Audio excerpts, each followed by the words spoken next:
Son of Porthos!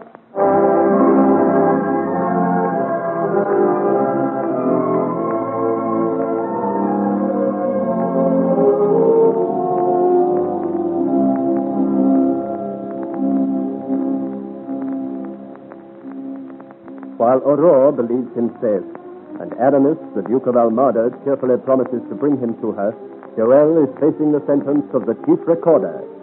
He has spent days and nights of uncertainty in the Bastille, not knowing what was to be his punishment. But now at last he knows. It has been decided that since no proof of his noble birth is forthcoming, he will not be executed but hanged. He stands now in his musty cell, looking in unbelieving horror at the jailer who has brought him this news. Hanged? Not executed, but hanged? Why should they ordain such a death for me? Because you have no name, my master, and execution is reserved for those of noble blood. Oh, you gave them plenty of headaches, monsieur. They didn't know what to do with you. Oh, but it's all settled now. I am delighted for their sakes, Master Jailer, but for my own, I think I shall go to the courtyard. The air there will cool my head while I still have it. At least you'll have company there. The other prisoners are taking their exercise. Company was not what I was seeking, Master Jailer.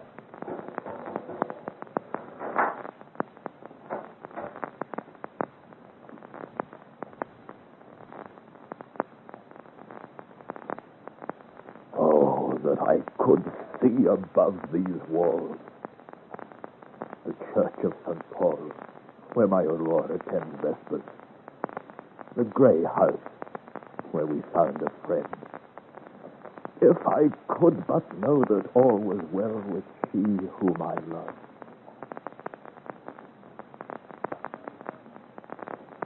Monsieur. Yes. What is it you want with me? I am number 141. To serve you, my major. I need no service. Nor am I grateful for company. I am a prisoner like yourself, sir. A fellow lodger in this strong box where the king keeps those he wishes held in hand. I occupy the cell above you. Well? I mean to say, I am lodged in the next floor up. Not an unpleasant place. At least I have a view. But I am going to leave it. Changing yourself? No. I am getting out of it. Released? Not exactly. I am going to escape tonight. Escape? It's lower. You spoil it all. Here of all places, the walls have ears.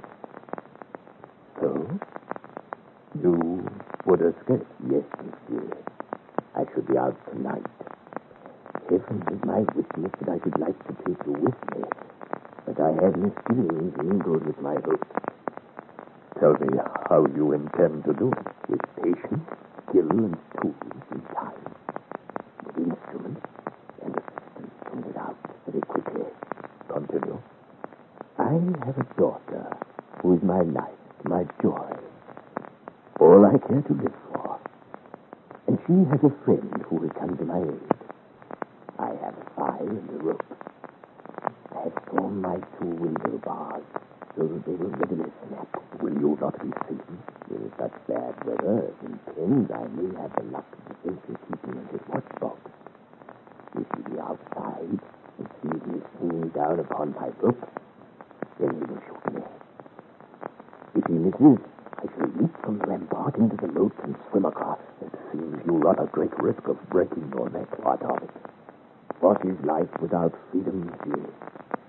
And why do you tell me this, number 141? Why confide in a fellow prisoner you hardly know? Because you would not betray me. I read it in your face. Are you a fortune teller, then, that you see so much? We are a family of wizards, monsieur. Besides that, I have a favor to ask.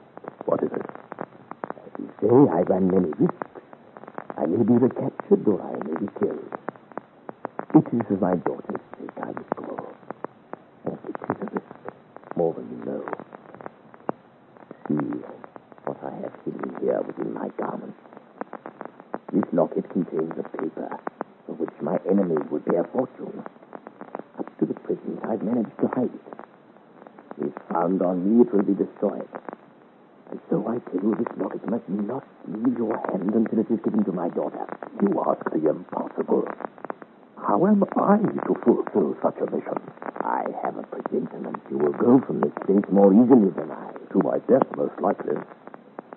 My friend, I am a duelist sentenced to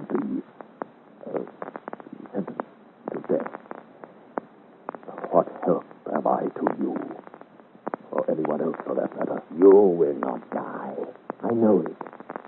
But if you should, duelists are not criminals who horrify or scorn.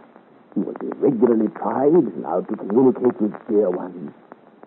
In this way, with some chance, you will be able to pass this treasure to my daughter. You may be right, but it seems unlikely.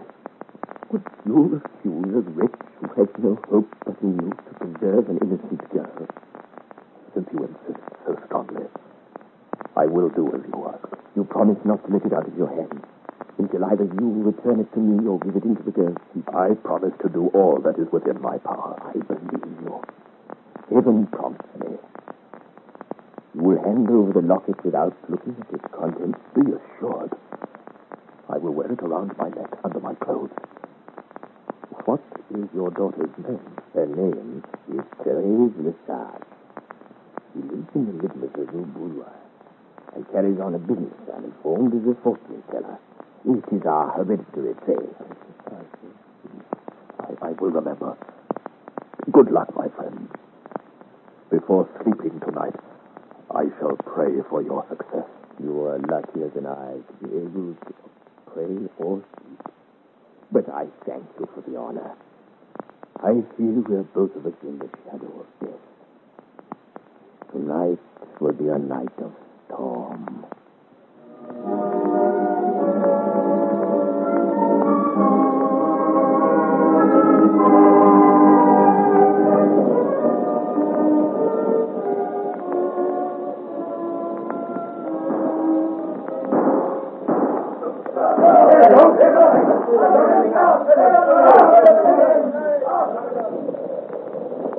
Master Taylor! Master Taylor! What has happened?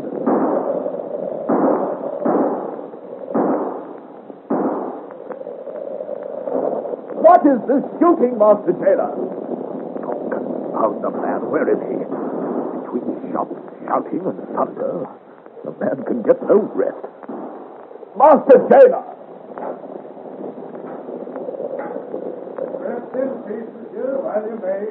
It is but the storm outside. It is more than a storm. Or my ears deceive me. What was the shooting? Who was shouting? Tell me what has happened. It was an attempt to escape. Which of the prisoners? Your neighbor overhead. Number 141. He soared his window bars and slid down a rope from them. And then? He was shot, monsieur, through the head. Heavens.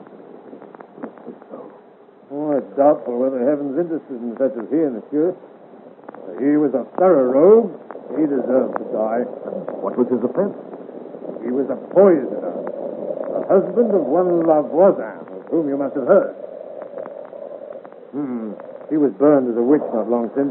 How then was this man allowed to escape? Well, he had proved to break out. I don't think we didn't know of it. We were informed long ago. You mean it was a trap? He was allowed to escape and then shot? He was a thorn in many sides, my master. A man who could have told dangerous tales about his betters, including, so they tell me, the Marchioness de Montespan. Oh, well, he's gone now, and you may go back to sleep. Take my advice, monsieur. Go back to sleep and thank heaven you're safe within the Bastille and not out in this storm tonight. At least in the Bastille, you know where you are. And we know where to find you. Good night, monsieur.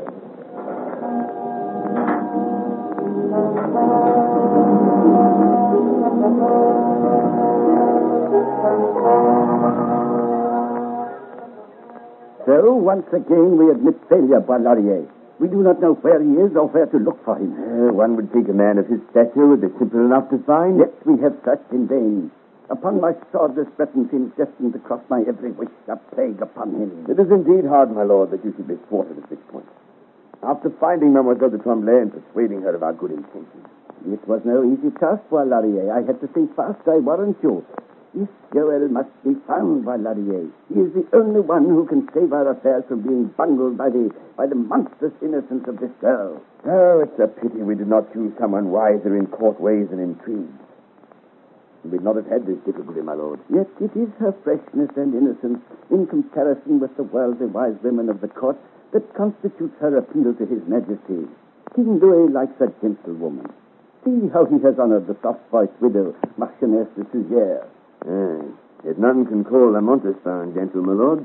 Every man likes to change occasionally, my friend. And we have the right one to appeal to him if only she would behave as a reasonable female. It is certain that His Majesty feels more than ordinary interest in her well-being. Did he not tell you so, my lord, when you met him out of the council this morning? I warrant it was for that purpose he made the appointment with me. But I feigned indisposition so as to give time to find this Breton. I cannot put it off indefinitely. And I am to see him after council tomorrow. Bois-Laurier, we must find the lad. I am doing all that is possible, my lord. I have promised Mademoiselle that he shall be brought to her. Intensify your search, Bois-Laurier, and hurry, for the need is urgent. It is imperative to our plans that Mademoiselle remains at court beside the Queen.